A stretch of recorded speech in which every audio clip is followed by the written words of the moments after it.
Então, aqui o texto nos mostra que ao meio-dia Elias começou a zombar deles e disse: grita mais alto, dizia ele, já que ele é um Deus, quem sabe está meditando, ocupado, ou viajando, talvez esteja dormindo e precise ser despertado.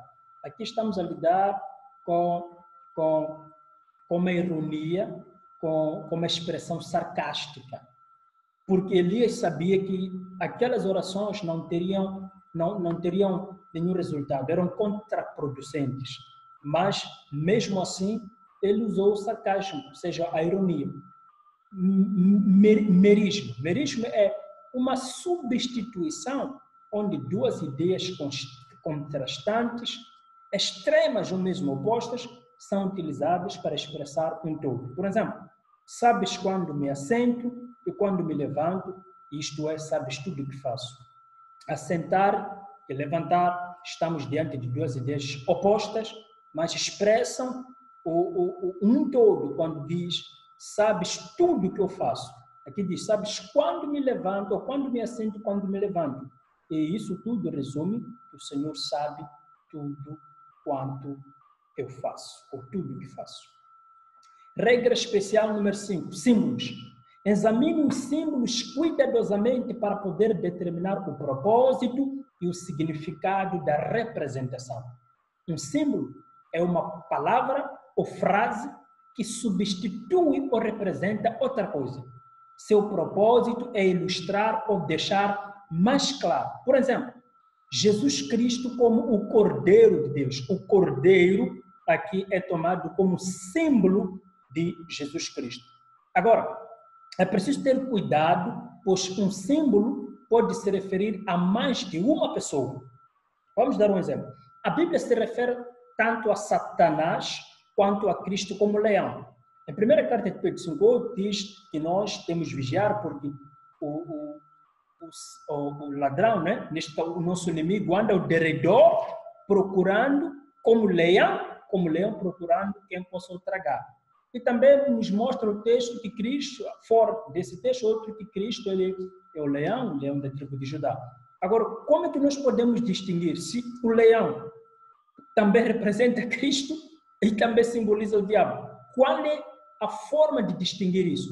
Primeiro, quando nós lidamos com as forças positivas do leão, então significa que representa Cristo. Ou seja, Cristo representa as boas qualidades de um leão, força, o reinar, o leão como rei da selva, Cristo como rei e o rei milenar também, enquanto que Satanás representa o lado maligno, um leão que é predador feroz. Fica complicado nós dizermos que Cristo ele é um leão predador feroz, mas faz sentido quando falamos que ele é leão no sentido de força e do reinar.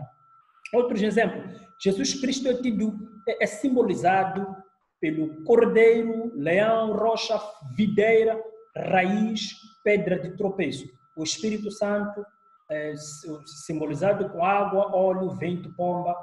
A nuvem ou fogo é simbolizado com presença ou orientação de Deus.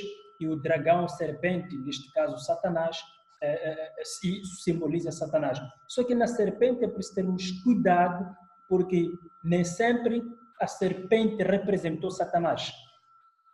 Pelo menos nas Escrituras. A serpente de bronze, que vamos falar também, representa Cristo.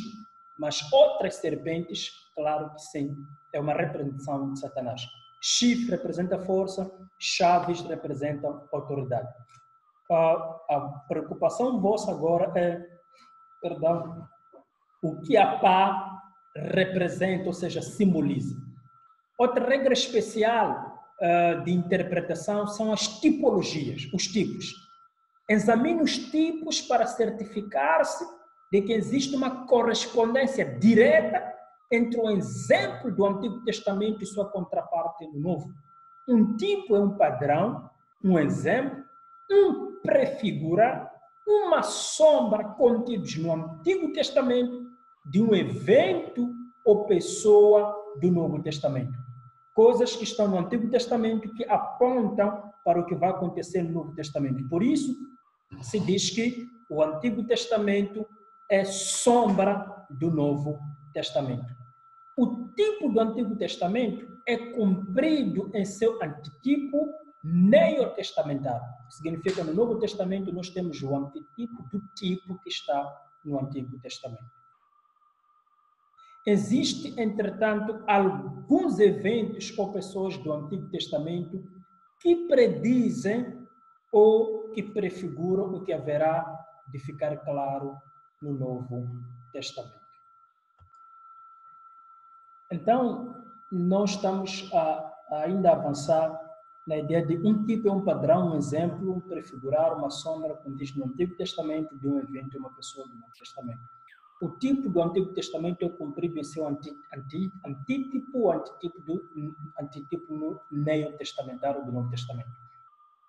Existem, entretanto, alguns eventos ou pessoas do Antigo Testamento que predizem e prefiguram o que haverá de ficar claro no Novo Testamento. Algumas coisas já dão ideias, ou seja, alguns tipos já dão ideia, já dão uma clareza no Antigo Testamento, mas muitos deles ficam claros quando chega o Novo Testamento.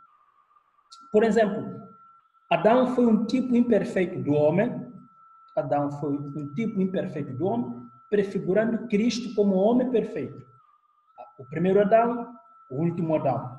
A Páscoa em Êxodo como tipo de Cristo, sendo o Cordeiro Pascal. Neste Novo Testamento, Cristo é entendido como Cordeiro Pascal.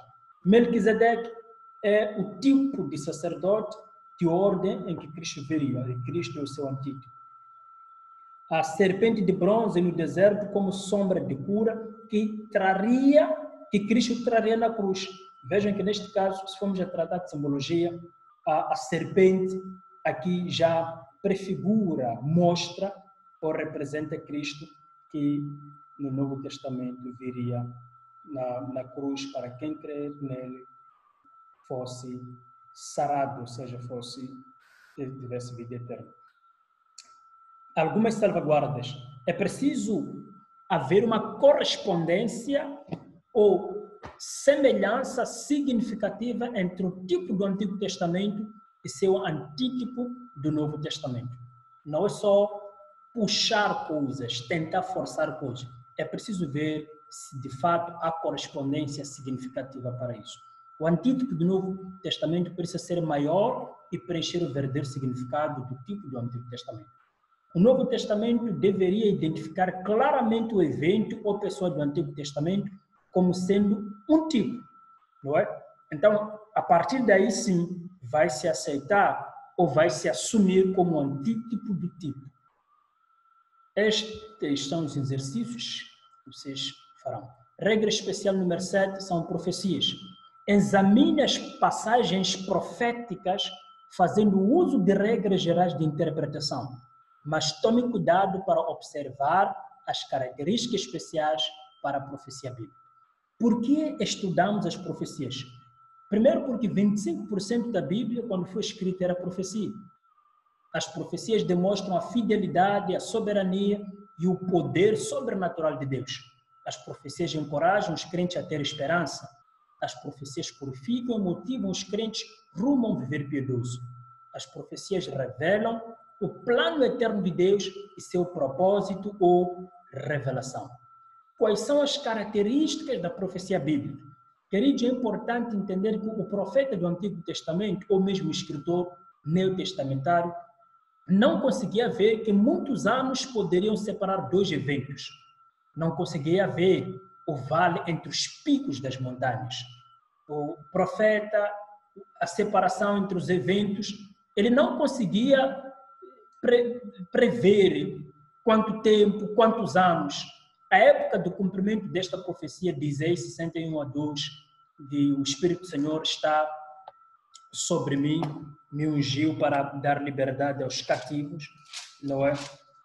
Pregar o ano aceitável do Senhor. Vamos ver, 61 diz: o Espírito do Senhor, o Espírito soberano, o Senhor está sobre mim, porque o Senhor ungiu-me para levar boas notícias aos pobres, enviou-me para cuidar dos que estão com o coração quebrantado, anunciar a liberdade aos cativos e libertação das trevas aos prisioneiros, para proclamar o ano aceitável, ou o ano da bondade do Senhor, e o dia da vingança do nosso Deus, para consolar todos os que andam tristes. Então, depois tem o cumprimento disso em Lucas 4:17, a 21. Então, os escritores, à época do cumprimento desta profecia, Isaías não poderia prever, era desconhecido o profeta Isaías. Quais são as características da profecia? Aplicação no presente e cumprimento no futuro.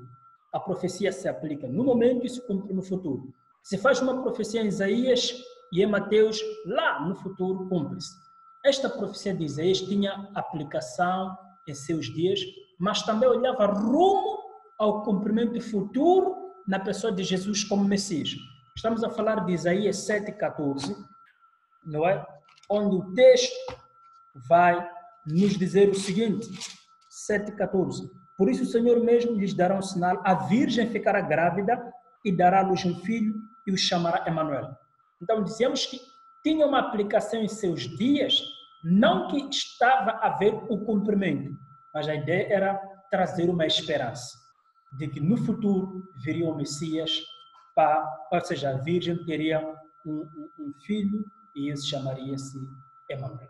O cumprimento parcial, progressivo, por exemplo, Joel 2, 28 a 32, onde se fala da descida do Espírito Santo, se promete isso.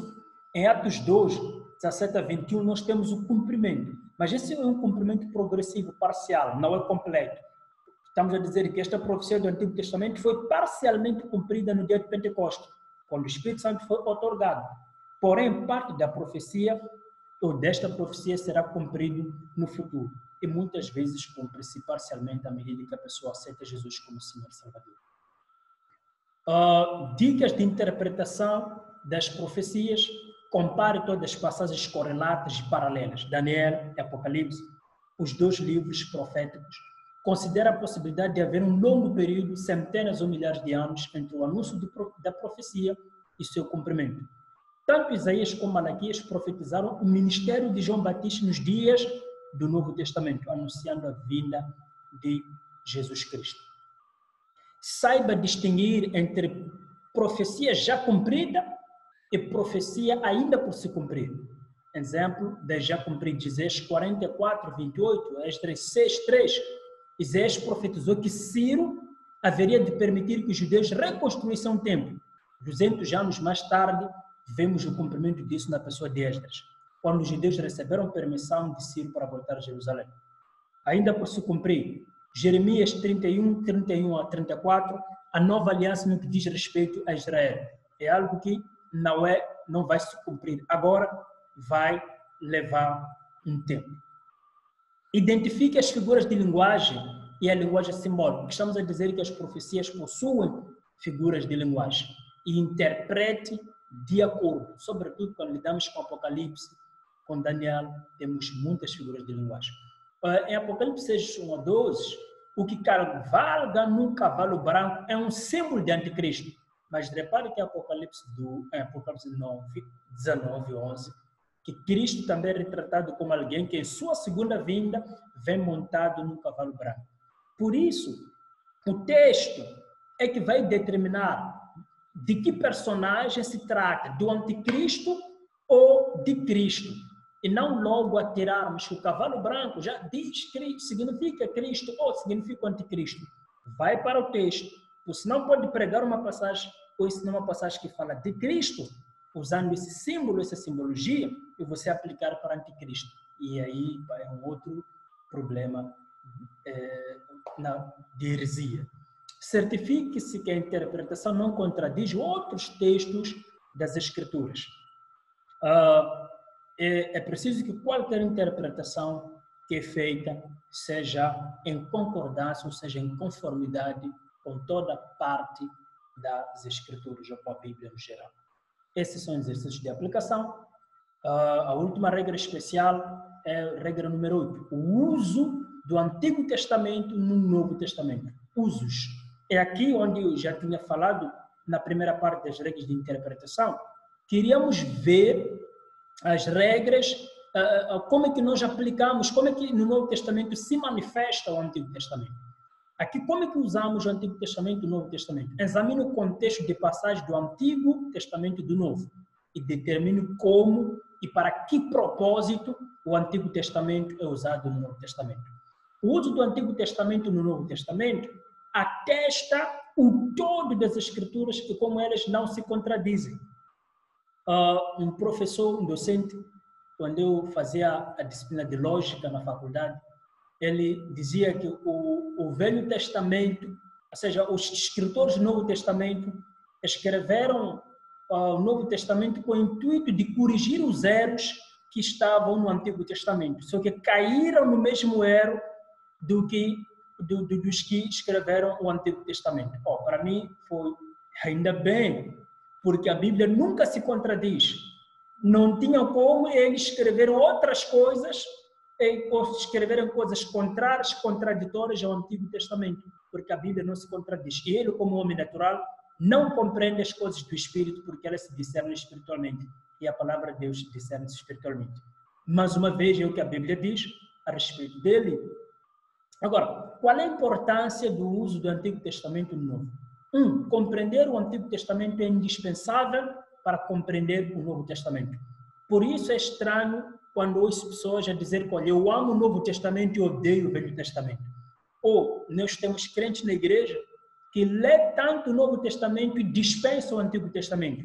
Esquece de que tanto o Antigo Testamento, assim como o Novo Testamento, são importantes e se complementam mutuamente. E, aliás, para entender o Novo Testamento, é importante que você tenha passado, tenha trilhado do Antigo Testamento. Em Lucas 24, 26 a 27, para compreender plenamente por que Jesus veio e quem ele realmente é, precisamos estudar o Antigo Testamento. Porque é no Antigo Testamento onde nós temos as razões da vinda de Jesus no Novo Testamento.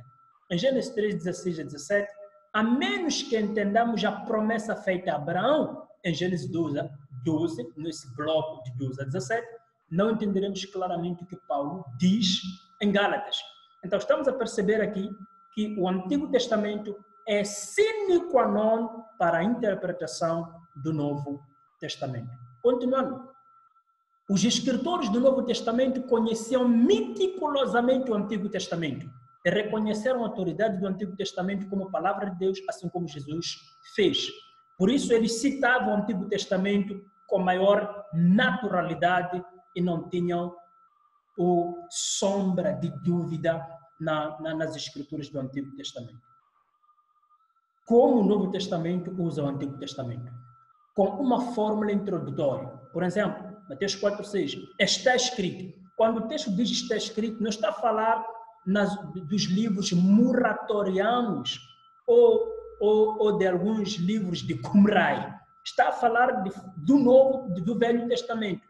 Está escrito. Bom, é bem verdade que em Judas há uma citação de alguns livros antigos fora do Antigo Testamento, mas, no geral, temos expressões como está escrito, para que se cumprisse, a Escritura diz, ou o que diz a Escritura.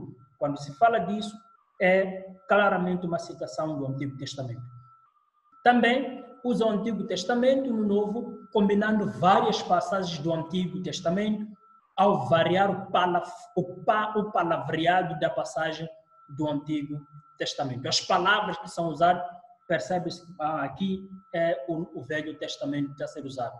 Os discursos, muitas vezes estão sendo usados, geralmente Estevão usou alguns discursos que se vê de forma clara que este aqui tinha um conhecimento muito sério do Antigo Testamento. Qual é o propósito do Novo Testamento ao citar o Antigo Testamento? Cumprir as predições do Antigo Testamento. Em Mateus 1, 22 a 23, cumpre completamente o Isaías 7,14, mas cumprir não significa necessariamente esgotar ou realizar. Por exemplo, Atos 2 não cumpre ou não esgota Joel completamente, mas cumpre parcialmente. 2, para confirmar um princípio ou verdade do Antigo Testamento. Um princípio que foi exposto no Antigo Testamento é citado no Novo para poder se confirmar. 3, para ilustrar ou aplicar um princípio ou verdade do Antigo Testamento. Esse é o propósito pelo qual o Novo Testamento vai citando o Antigo Testamento. Além disso, cita o Antigo Testamento para resumir um princípio ou verdade do Antigo Testamento e também para usar o palavreado do Antigo Testamento, visando enfatizar o Antigo Testamento. Estes aqui são exercícios de aplicação. Agora, quais são as dicas sugeridas ao estudo? Utilize o seguinte para descobrir a passagem do Antigo Testamento: notas do texto, notas de estudo, o sistema de referências cruzado, concordância, use uma palavra-chave. Examine o contexto do Antigo Testamento, examine o contexto do Novo Testamento, mas não procure ler no texto do Antigo Testamento um significado neotestamentário. Esse é um cuidado que todos nós devemos ter. Que um significado que não foi tensionado para os leitores na época do Antigo Testamento. O Antigo Testamento tem um significado, depois chega o Novo Testamento e você quer forçar o Novo Testamento a trazer o mesmo significado veterotestamentário. É muito perigoso. Identifique as diferenças no palavreado entre a passagem do Antigo Testamento e a do Novo Testamento. Determine como e por que a passagem no Antigo Testamento está sendo utilizada. Neste caso, a citação direta, a ilustração, o resumo, o complemento, quais as razões pelas quais esta palavra está a ser utilizada. Mais uma vez, estão em exercício de aplicação. E, por último, quais são os perigos que nós devemos ter ter o cuidado, perigos que nós devemos ter cuidado com eles, não é? Com eles perigos, quando fazemos uma interpretação no geral. Há 3 perigos primordiais que precisamos evitar na fase da interpretação. 1. Uma interpretação incompleta. Acontece quando se deixa de observar e interpretar o texto todo. Interpretamos uma parte e depois deixamos. Essa é uma interpretação incompleta. Uma interpretação exagerada. Acontece quando vemos no texto aquilo que não contém no texto, vendo o que não viu ou que não tem no texto. Uma interpretação imprecisa. Acontece quando chegamos ao significado de conclusão errada por falta de um estudo diligente, observação inadequada e independência do Espírito Santo, o maior e excelente intérprete das Escrituras. Queridos, que Deus possa nos ajudar a fazer interpretação das Escrituras com vista a trazer o significado do texto, o coração do texto e com vista a sermos obreiros que valem a pena na obra. Gostaria de terminar lendo o texto de Timóteo. O apóstolo Paulo fala para Timóteo, o seu filho na fé, segunda carta a Timóteo. Ele diz o seguinte, capítulo 4, versículo 1 a 8. Na presença de Deus e de Cristo Jesus, que há de julgar os vivos e os mortos, por sua manifestação e por seu reino, eu o exorto solenemente. Pregue a palavra. Esteja preparado a tempo e fora de tempo. Repreenda, corrija, exorte com toda a paciência e doutrina, pois virá um tempo em que não suportarão a sã doutrina. Ao contrário, sentindo coceira nos ouvidos, juntarão mestres para si mesmos, segundo os seus próprios desejos. Eles se recusarão a dar ouvidos à verdade, voltando-se para os mitos. Porém, ou seja, você, porém, seja moderado em tudo, suporte os sofrimentos, faça a obra de um evangelista, cumpra plenamente o seu ministério. Eu já estou sendo arrebatado, eu já estou sendo derramado como uma oferta de bebida. Está próximo o tempo da minha partida. Combati um bom combate, terminei a carreira, guardei a fé. Agora me está reservada a coroa da justiça que o Senhor, justo juiz, me dará naquele dia. E não somente a mim, mas também a todos que amam a sua vinda. 1 Timóteo 2:15 também diz algo interessante que eu penso que todos nós devemos observar. É 2:15 mesmo.